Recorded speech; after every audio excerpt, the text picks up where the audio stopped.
The S&P 500 just announced that we are officially in a bear market. Now, what does that mean for you and your portfolio? Well, stick around and we'll talk about it in today's video. Hi, I'm Clover Money Coach. Welcome back to my channel. This is where we discuss pretty much all things related to money. Now, whether or not you're an active investor, you've probably been hearing a lot about how the stock market has been performing this year. We've been talking about potentially entering into a bear market, but the S&P just announced it and made it official. We are in bear market territory. Now, what is a bear market? What does that mean for your portfolio? And what should you do about it? We'll talk about all of that in today's video, but before we do, be sure to hit like and hit subscribe, turn on that notification bell. It helps me out a lot. About 50% of my viewers are subscribers, and if everybody just decided to subscribe, it's free. Inflation doesn't impact it. That would help my channel out a lot. So thank you so much, and let's get right to it. Now, since we are talking about money today, we do have to say one thing before we get started.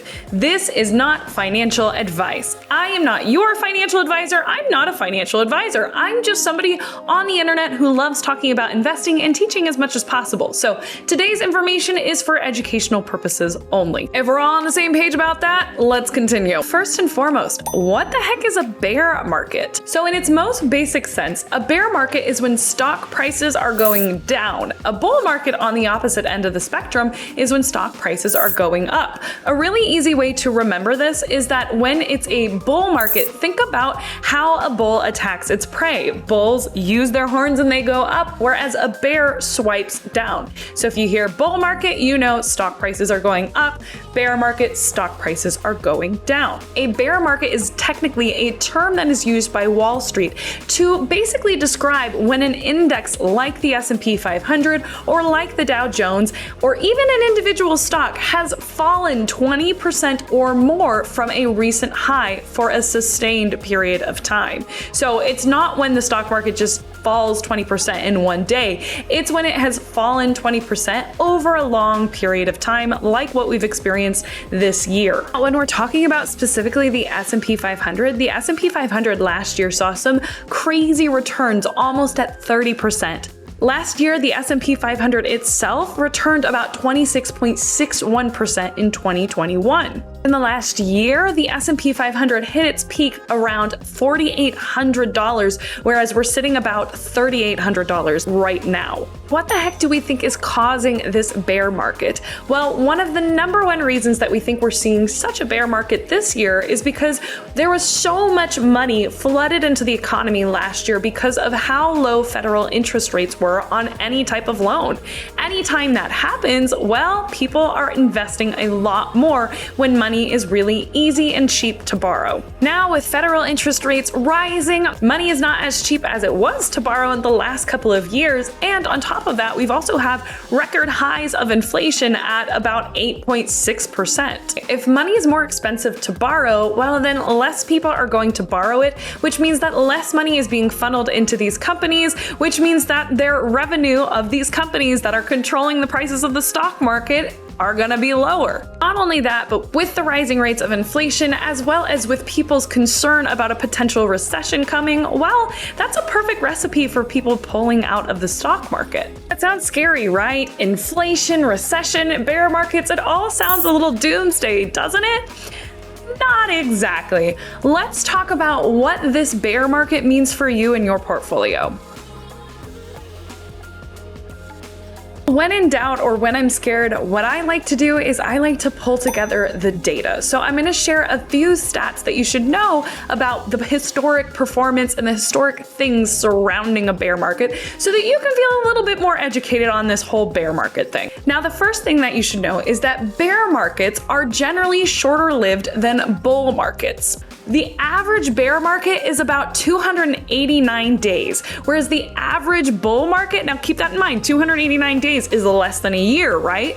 Whereas the average bull market is about 991 days. The bad markets, the ones where stock prices are going down and may feel like they take forever, actually, we're usually experiencing bull markets for a lot longer than what we experience bear markets. The next thing I want to share is that in a bear market, stocks on average average lose about 30% of their value. But when we're looking at bull markets where stock prices are rising, on average, these stocks are rising about 114%. That is a huge difference when you're thinking about the dips and the charts and things like that. That's like seeing this little baby dip for the bear market and then just seeing this huge increase for these bull markets. Since 1932, bear markets have occurred on average about every 56 months, which is almost every 5 years. Now, between specifically 1928 and 1945, there were actually 12 bear markets, aka one every 1.4 years. So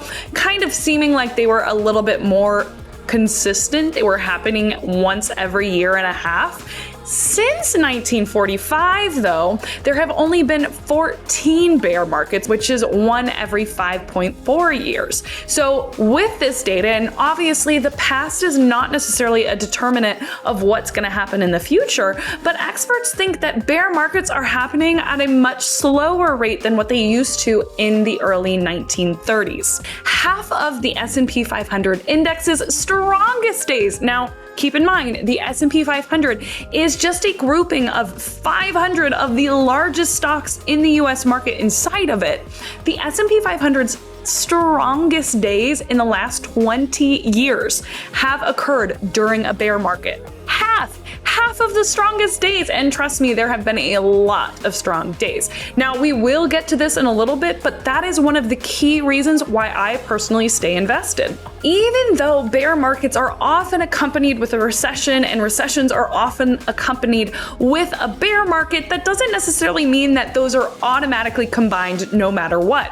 Bear markets do not automatically indicate a recession, and since 1928, 14 bear markets happened or begin right after or right before a recession, but another 11 had nothing to do with a recession. I do recognize how scary it can feel and how scary it can seem. It's not a guarantee that we're heading into a recession.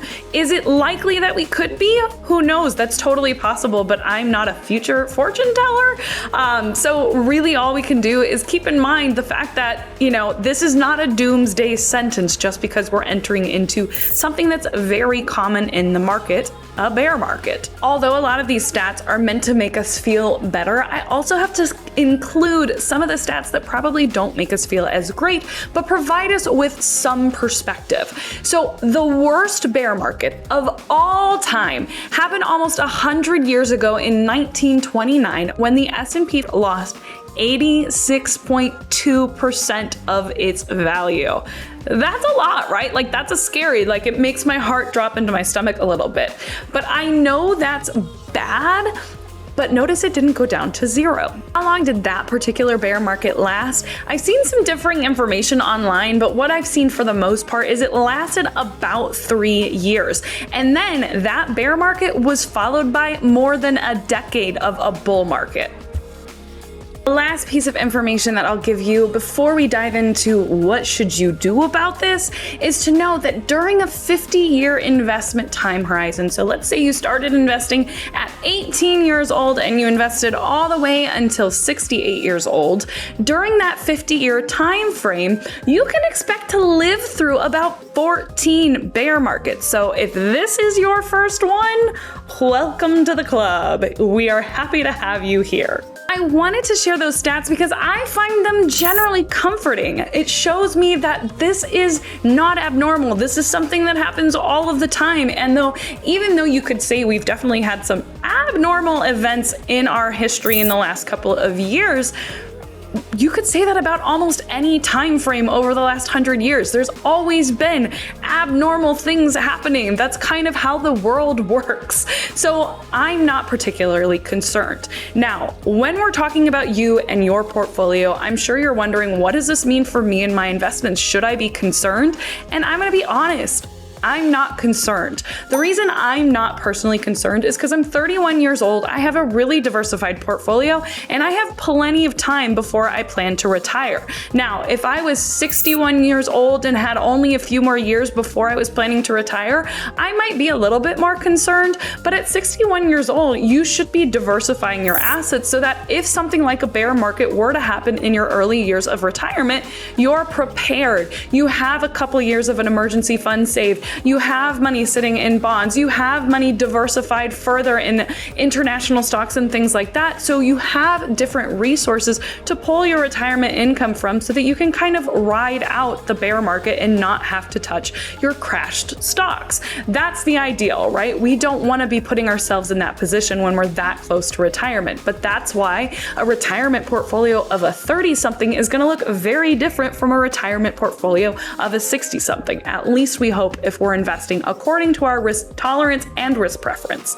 So for you, I'm assuming since you're on YouTube, you're in my demographic, which is anywhere between 24 and 45 years old. Personally, I wouldn't be particularly worried. Now, if you have YOLO'd on Dogecoin and AMC and GameStop and things like that, or picking individual stocks, you might have more to worry about than I do because you're not that diversified. And I mean, honestly, if you're in Dogecoin and AMC and GameStop, then you probably have already experienced the major losses that you will see.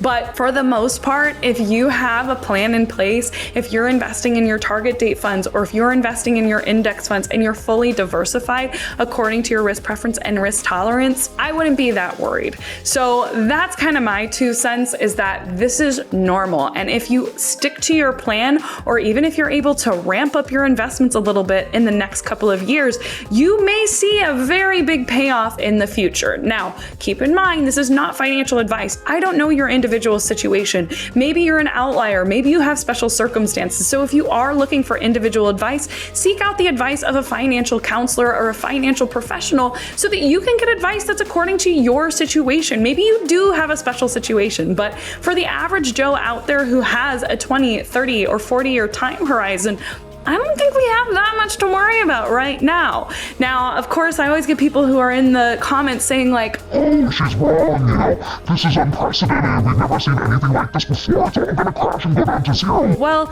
honestly, if everything crashes and goes down to zero, that means the US economy has completely collapsed, and we're gonna have a lot bigger problems like a zombie apocalypse rather than dealing with just our portfolios. Our portfolios are probably gonna be the last of our concerns. Instead, it's gonna be, how do we survive? So again, I'm not particularly worried about it. I do have some other videos that talk specifically about what should you do when there's a stock market crash or correction. Check those videos out here, and if you made it this far, be sure to hit like, be sure to hit subscribe. Let me know if you have questions down in the comments. Let me know if you found this helpful, and of course, follow me on the social media accounts down here. I am super active on Instagram and TikTok, so if you want to get to know me there, be great to see you there. So that's all I've got for you guys today. I hope this helped, and again, thanks for being here, and I'll see you guys next week. Bye.